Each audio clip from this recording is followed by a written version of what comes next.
A paz do Senhor para todos. Sejam bem-vindos no meu canal, é tempo de aprender. Eu sou o evangelista Fábio Gouveia e vamos estar fazendo um comentário, na lição de número 3 da nossa escola bíblica dominical.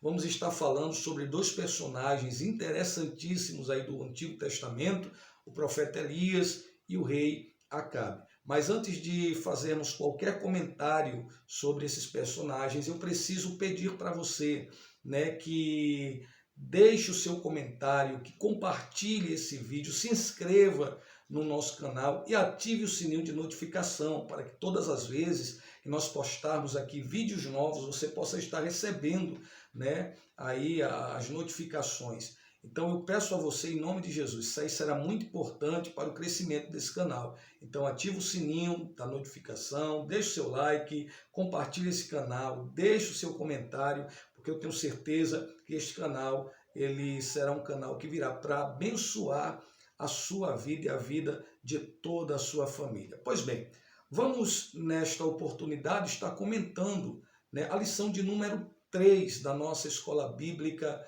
dominical, e essa lição está muito interessante. Vamos estar falando sobre aí dois personagens conhecidíssimos dos irmãos, isso que é o profeta Elias e também o rei Acabe. Mas antes de falarmos sobre esses dois profetas, eu quero iniciar do começo, lá do início.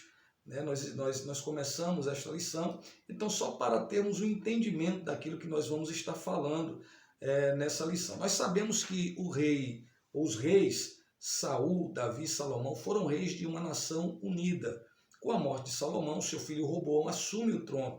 E é justamente durante o período em que Roboão assumiu o trono que o reino de Israel ele foi dividido em dois, Reino do Norte e Reino do Sul. O Reino do Sul compreendia apenas duas tribos, a tribo de Judá e a tribo de Benjamim. E o Reino do Norte compreendia as 10 tribos. No Sul nós temos Roboão, como rei do Reino do Sul, como rei de Judá. No Reino do Norte nós teremos Jeroboão I, filho de Nebate, o Efraimita. Ele estará lá como rei das 10 tribos ali do Reino do Norte. Então o que nos interessa aqui será justamente o Reino do Norte, estudarmos sobre o Reino do Norte. Por quê? Porque o ministério de Elias, ele ocorreu ali no Reino do Norte. Elias foi levantado por Deus, para falar ao Reino do Norte. Então é o Reino do Norte quem nos interessa. Então o primeiro rei do norte foi justamente Jeroboão I, filho de Nebate. Então vamos saber um pouco quem foi Jeroboão, antes de falarmos aqui sobre o rei Acabe, sobre o profeta Elias. Vamos falar um pouco sobre Jeroboão. Quem foi Jeroboão? Bom, Jeroboão foi o primeiro rei do Reino do Norte. Ele reinou ali durante 22 anos. O seu reinado tinha tudo para dar certo. Mas Jeroboão ele fez tudo ao contrário. Jeroboão ele foi um péssimo rei.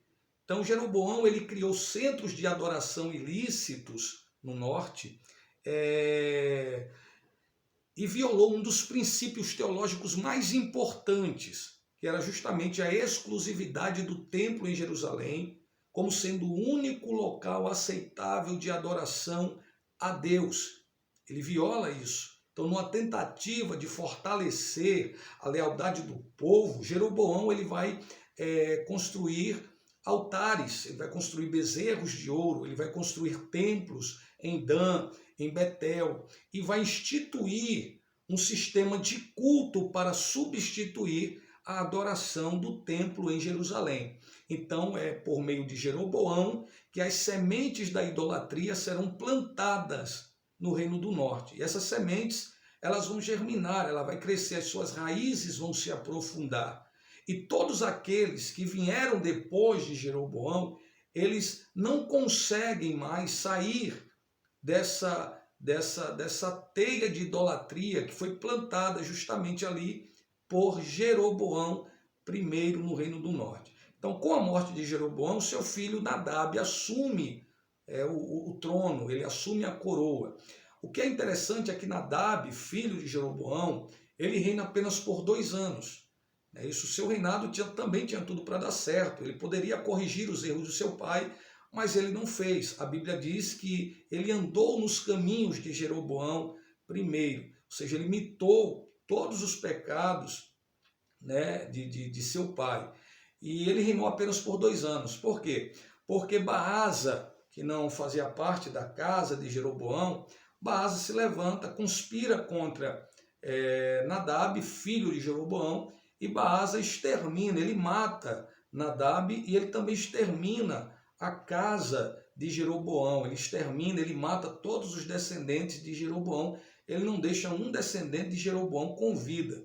E é interessante que Baasa, ele assume o trono, ele reina por 24 anos no Reino do Norte, né? O seu reinado também tinha tudo para dar certo. Apesar de ter exterminado a casa de Jeroboão, ele não deixou os pecados de Jeroboão, ele continuou andando nos pecados de Jeroboão. Então, com a morte de Baasa, o seu filho Elá, ele assume a coroa, ele assume o poder, ele assume o trono. E tem um ditado que diz assim, que precisamos ter cuidado, porque o mal que fazemos a alguém, esse mesmo mal pode retornar para nós. Vocês lembram que eu falei aqui que Baasa, ele extermina a casa de Jeroboão. Então, quando Baasa ele morre, o seu filho Elá, ele assume a coroa. E sabe o que é que vai acontecer? Elá, ele só consegue reinar por 2 anos em Israel. Por que por 2 anos? Porque Elá, ele tinha um servo chamado Zinri. E uma certa feita, Elá, ele desceu para a cidade de Tirza. Ele estava na casa de seu mordomo, Asa, estava bebendo ali. Então Zinri conspira contra Elá. E ele aproveita a oportunidade em que Elá está embriagado e ele mata Elá, ele assassina Elá. E com o assassinato de Elá, ele toma a coroa, ele toma o poder, né, ele assume o trono, né, do norte. Então ele também extermina completamente a casa de Baasa. Zinri, ele extermina também a casa de Baasa. Veja que o que Baasa fez com a casa de Jeroboão, Zinri fez com a casa de Baasa. Então o mal que você faz a alguém hoje, esse mesmo mal um dia pode voltar para você, né? O que Baasa fez à casa de Jeroboão, Zinri fez à casa de Baasa. Então precisamos tomar cuidado. Então Zinri assume o poder, ele assume o trono. Mas é interessante porque Zinri, ele foi um rei que assumiu o trono, seu reinado durou, foi um reinado curtíssimo. Ele reinou apenas por 7 dias sobre o Reino do Norte. Isso foram 7 dias. Essa foi a duração do reinado de Zinri. O povo não aceitou Zinri como rei, né? Zinri reinava lá de Tirza. Mas o povo não aceitou Zinri como rei. O povo se revolta. O povo não quer Zinri no poder. O povo não quer Zinri no trono. Então o que é que o povo vai fazer? O povo vai nomear como rei Onri.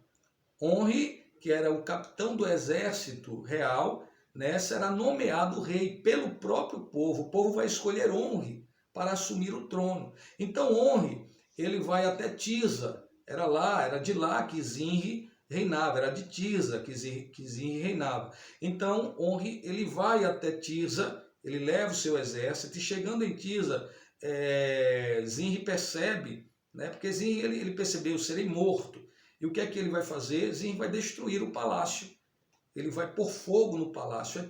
Zinri era tipo aquelas pessoas que diziam assim, se eu não posso ter, você também não terá. E ela acaba destruindo tudo, né? Mas não importa. Onri assume, né, o trono lá no Reino do Norte, ele assume a coroa, né, isso, e ele reina sobre Israel por 12 anos. A história secular vai nos dizer que o seu reinado foi fantástico. Foi inclusive no período em que ele reinou sobre o Reino do Norte que ele edificou a cidade de Samaria, que posteriormente seria a capital do Reino do Norte, né? Samaria. Então o seu reinado foi fantástico, né? Porém, a Bíblia também nos diz que Onri foi mais um, né, que não conseguiu se afastar dos pecados de Jeroboão. Depois da morte de Onri, quem assume o poder é justamente o seu filho Acabe. E é aqui que nós vamos comentar. Vejam que eu falei para vocês, né, dos reinados de Jeroboão, né, Nadab, Baasa, Elá, Zinri, Onri, até o reinado de Acabe. Então, desde Jeroboão até o reinado de Acabe, foram mais de 6 décadas, foram mais de 60 anos, né, que haviam se passado. E eu não sei se vocês perceberam que foram 60 anos de intriga, foram 60 anos de conspiração, foram 60 anos de derramamento de sangue, né, foram 60 anos de decadência. 60 anos, é justamente nesse cenário aí que Acabe vai assumir o poder, vai assumir a coroa, vai assumir o trono no Reino do Norte. Uma coisa interessante que me chama muito a atenção é, se a liderança de Israel, se os reis, se a sua liderança estava assim, imagine o estado como não estava o povo de Israel. É interessante que quando Acabe assume o trono de Israel, né, já havia instaurado ali uma grande apostasia. O povo a apostasia já estava instaurada em Israel, na verdade, quando Acabe ele assume o trono de Israel, né? Já havia, a apostasia já estava instaurada ali, o povo já estava afastado de Deus. Acabe ele reinou por 22 anos, ele foi o 7º rei de Israel, e a história secular vai nos dizer que o seu reinado foi um ponto alto para Israel como nação. Por quê? Porque Acabe foi um grande líder, ele foi um grande construtor, né? Ele foi um homem de muitas obras, né? Não somente isso, ele também foi um grande líder militar. Suas estratégias de guerra trouxeram vitória para o Reino do Norte, né? Ele saiu vitorioso em 2 batalhas contra a Síria, em uma batalha contra a Síria, e a sua política internacional foi fantástica. Então, em termos político, militar, material, ele fez muitas realizações, mas percebam que o escritor sagrado não fala muito dessas realizações feitas por Acabe. É como se para ele essas realizações não tivessem muita importância, né? Quando você observa lá, aos olhos de Deus, essas realizações não foi tão importantes assim, né? Como você sabe disso? Porque o próprio Deus vai dar um parecer, né, do reinado de Acabe, lá no versículo 30 do capítulo 16, e fez Acabe o que era mal aos olhos do Senhor, mais do que todos que foram antes dele. Então, como podemos mensurar aí o tamanho do pecado de Acabe, irmãos? Não é isso? Acabe fez pior do que todos os reis. É isso? E como se não fosse, né, algo terrível as coisas que ele estava fazendo, ele ainda casa-se com Jezabel, ele ainda casa-se com a rainha dos fenícios. Irmãos, nós vamos falar um pouco sobre Jezabel. Vejam bem, Acabe ele toma a decisão de casar com Jezabel. Mas quem foi Jezabel? Quando você vai para a Bíblia Sagrada, você percebe que Jezabel, ela foi uma mulher astuciosa, inescrupulosa, uma mulher sem senso moral nenhum. Jezabel, ela é a mulher mais desprezível da Bíblia Sagrada. Jezabel, ela é sinônimo de iniquidade. Jezabel é sinônimo de iniquidade. Quem era Jezabel? Então, Jezabel, ela era filha de Etibaal. Etibaal, a história vai nos contar que ele era sacerdote de Baal. Baal era considerado pelos fenícios o deus, né, da prosperidade, o deus do sol, o deus da terra, o deus das colheitas, o Deus que controlava o vento, a chuva, o Deus que controlava as estações. Então imagine comigo, todas as vezes que os cananeus tinham uma boa colheita, eles agradeceriam a quem? A Deus, ao Deus verdadeiro, ou eles agradeceriam a Baal? É lógico que eles agradeceriam a Baal. Então Baal era considerado aí o Deus, né, da colheita, enfim.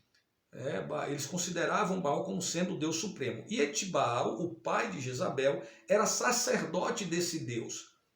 E a história ela vai nos contar que Etibaal ele chegou ao poder. Ele também tomou a coroa, assassinando a Félis. E a história conta que o seu manto real era manchado com o sangue de Félis. Agora imagine Acabe tendo este homem, Etibaal, como sogro. Né? E a sua filha aprendeu muito com o seu pai, zelo pelo seu Deus, desrespeito por todos aqueles que forem fracos, não é isso? Ela aprendeu muito. Então o mal de Acabe foi ter casado com essa mulher, e o mal dele não foi somente esse, né? Porque ele vai tomar essa decisão errada, essa decisão ruim, de casar-se com Jezabel.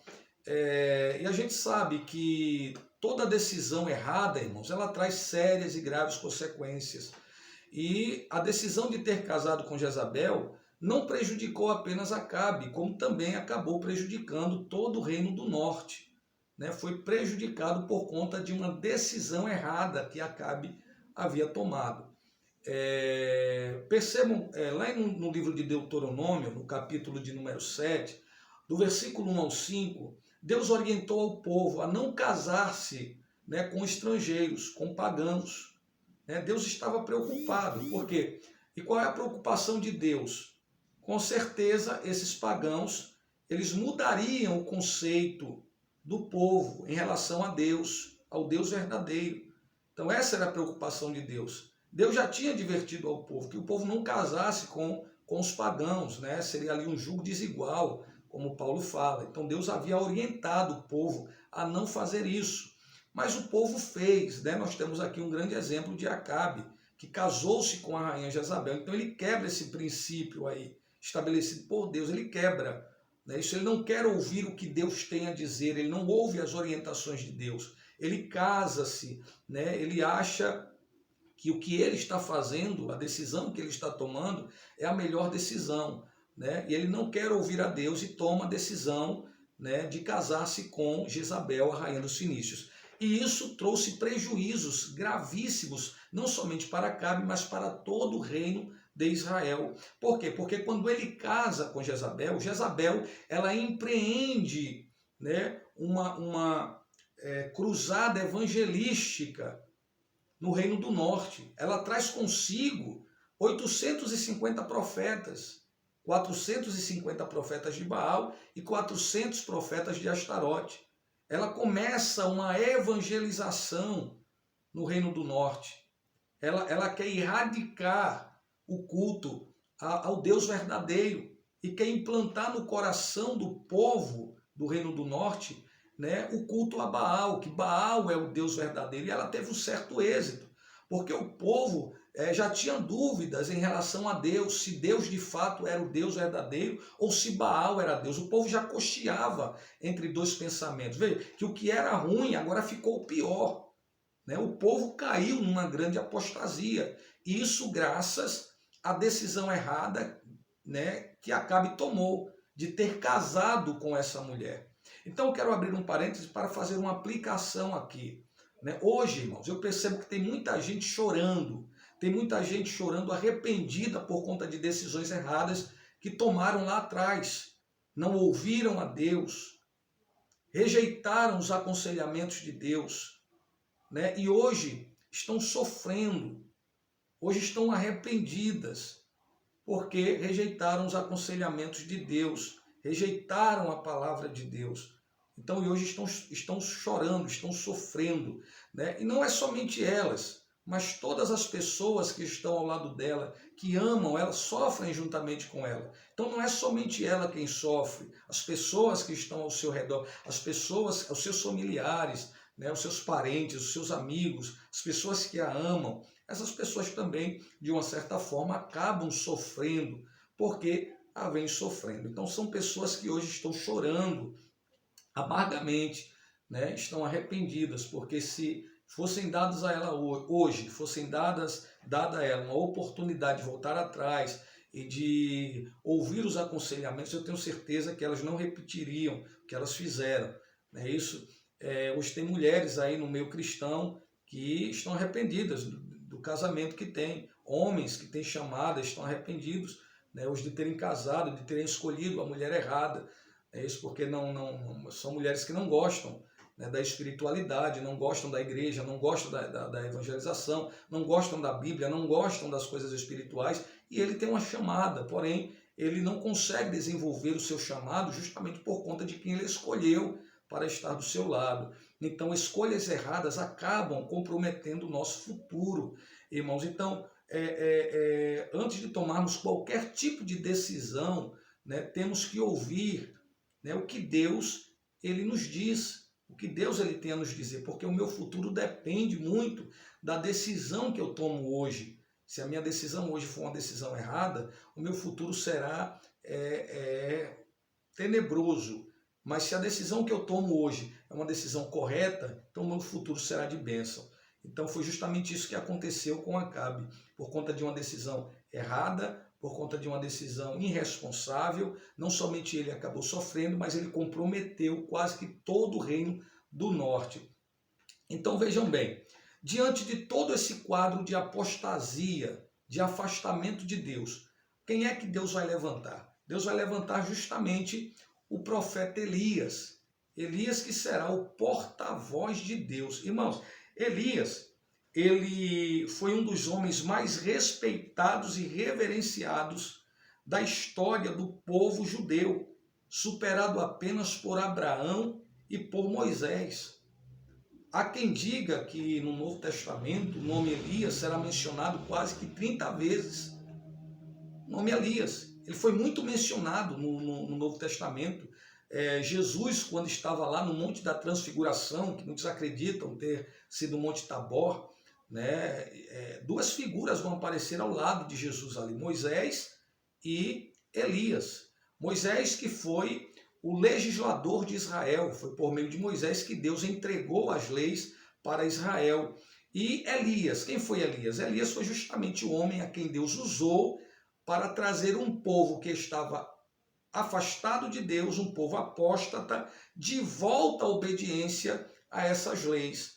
Então vejam só quem foi Elias, a importância do profeta Elias. Então Elias foi uma figura importante, uma figura imponente, né, do Antigo Testamento. E Deus o levanta justamente, né, para que Elias possa ser o seu porta-voz.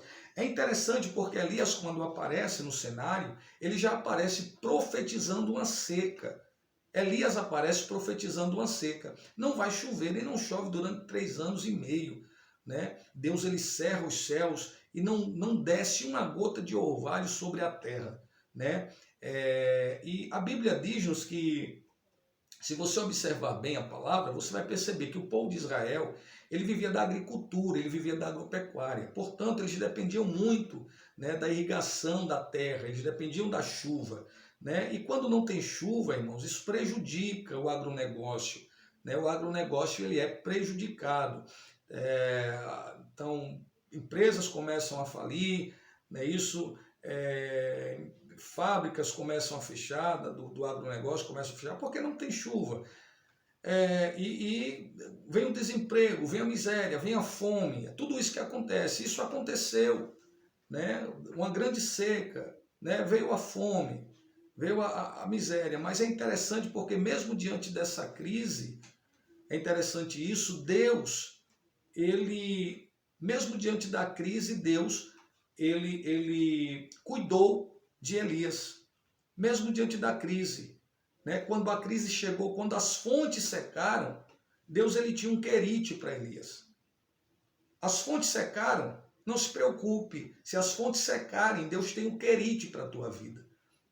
Deus vai saciar a tua sede, porque Deus ele sempre terá um querite para você. Deus ele sempre terá um querite para nós. Lembrem-se que Deus é o nosso bom pastor. Ele nos leva sempre a águas que são tranquilas, né? Todas a nossa necessidade, né, serão supridas por Deus. Então Deus ele se responsabiliza por a vida daquele a quem ele chama para fazer a obra. Então Deus ele se responsabilizou pela vida do profeta Elias. E o que é que Deus vai fazer com Elias? Deus vai cuidar de Elias. Quando a crise chegou, quando a fome chegou no Reino do Norte, Deus então levou Elias para o querite. Né? Deus alimentou Elias no querite. Elias bebia da água do querite, Elias comia, né, carne que os corvos traziam, pão que os corvos traziam. Deus não deixou de alimentar, Deus não deixou de suprir o seu servo Elias. Então Deus cuidou de Elias em meio à crise, né? Porque Deus ele se responsabiliza por quem ele chama, viu? Deus é fiel para com o seu servo. E depois que a fonte seca no querite, é interessante, Deus ele abre uma outra porta de escape. Deus ele abre uma outra porta de escape.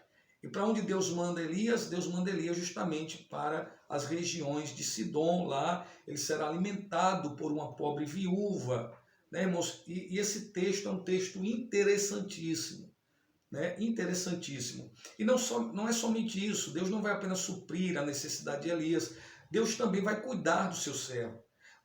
Percebam que durante a crise, Jezabel vai ameaçá-lo de morte. Jezabel vai persegui-lo, mas Deus vai guardar o seu servo. Deus não vai permitir que os inimigos lhe toquem. Deus vai resguardar a vida do profeta Elias. Mas é interessante que quando Elias ele chega nas regiões da Fenícia, ali, da Sidônia, para ser alimentado ali pela mulher. Irmãos, a mulher ela era pobre. Quando ele chegou ali, ele viu a mulher na situação ali, catando gravetos. E a informação que a mulher dá para ele: olha, nós só temos aí um punhado de farinha.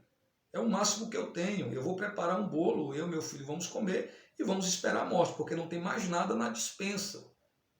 A crise também nos atingiu, a crise chegou aqui. Estamos passando fome, estamos passando necessidade. O que eu tenho é isso. Amanhã já não teremos mais nada. Então vamos apenas sentar e esperar, vamos aguardar a morte. Agora veja que coisa interessantíssima isso aqui. A mulher não conhecia Elias, provavelmente não conhecia nem o Deus de Elias, nem o Deus de Israel. Elias chega até ela e diz assim: eu vim enviado da parte de Deus. E o que Deus me ordenou foi que você iria me sustentar, então faz o bolo para mim. Essa mulher não pensa duas vezes. Ela obedece à voz do profeta. Olha que contraste. Elias pregando no Reino do Norte, ninguém o quis ouvir. Agora Elias é enviado para fora para falar com uma mulher pagã, uma mulher gentia, e essa mulher o ouve. Tem um texto na Bíblia que diz assim: ouça os meus profetas e prosperareis.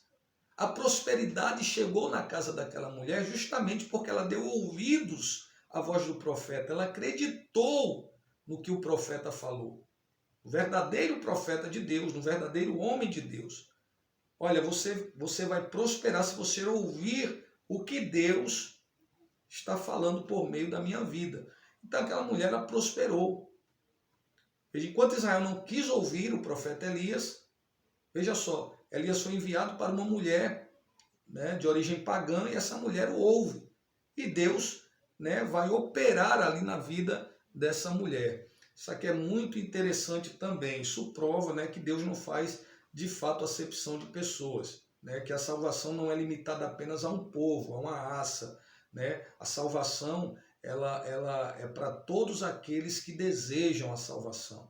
Isso, Deus não é um Deus exclusivo apenas de Israel, né? Deus ele é Deus de todos aqueles que desejem servi-lo, desejem reconhecê-lo, assim como essa mulher o fez. Mas Deus levou Elias para a casa dela para cuidar de Elias ali.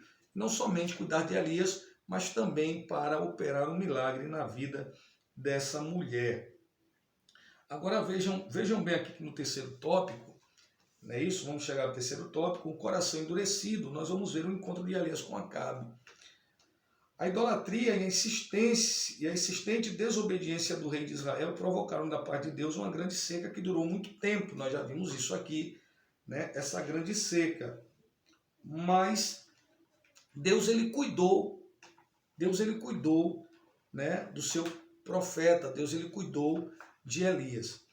E havia o povo, né, assim como as fontes haviam se secado, isso aqui era era Deus falando: olha, da mesma forma que as fontes secaram, né, a espiritualidade desse povo também, há uma sequidão espiritual, né, na vida do rei, na vida do povo. Havia essa sequidão, o povo precisava de Deus. E Deus então levanta Elias. Deus levanta Elias para trazer o povo de volta para Deus, né? E graças a Deus, Elias, quando foi levantado por Deus, Deus ele trouxe um grande avivamento, né, para o reino do norte. Né? Deus usa de uma forma poderosa o seu profeta, né? Os profetas de Baal, os profetas de Astarote serão mortos, né? E Deus prova, quando Elias faz aquela oração, né? E Deus ele faz chover fogo do céu que queima completamente ali o sacrifício de Elias, né? A água que tinha sido feita ali, o fogo lambeu aquela água toda, né? O sacrifício que estava sobre o altar foi totalmente consumido pelo fogo, né? E o povo então começou, então o povo caiu na real. Olha, Deus é Deus de verdade em Israel. Então Deus ele levanta Elias para trazer um grande avivamento e trazer o povo de volta para Deus. Irmãos, que Deus nesses últimos dias possam levantar muitos Elias, né? Porque estamos vivendo uma decadência espiritual muito grande, uma sequidão espiritual muito grande. Então precisamos de que Deus levante profetas à semelhança de Elias, né? Isso para trazer um grande avivamento para a nossa nação, para trazer um grande avivamento para o mundo, em nome de Jesus. Queridos, esse é o comentário que eu gostaria de estar fazendo com vocês. Espero ter ajudado vocês, né? Espero ter trazido bons subsídios, né, para que vocês possam se utilizar deles na escola bíblica dominical. Então que Deus possa abençoar a tua vida. Mais uma vez eu te peço, né, deixe o seu comentário, né, ative o sininho de notificação, deixe o seu like, compartilhe esse vídeo com todos, né, em nome de Jesus, né, que Deus abençoe a todos vocês em nome de Jesus, que Deus abençoe a sua vida, né, que Deus abençoe a vida da sua família. Esse é o meu desejo para você. Que Deus abençoe a todos vocês e até a próxima aula em nome de Jesus. Fiquem todos com Deus.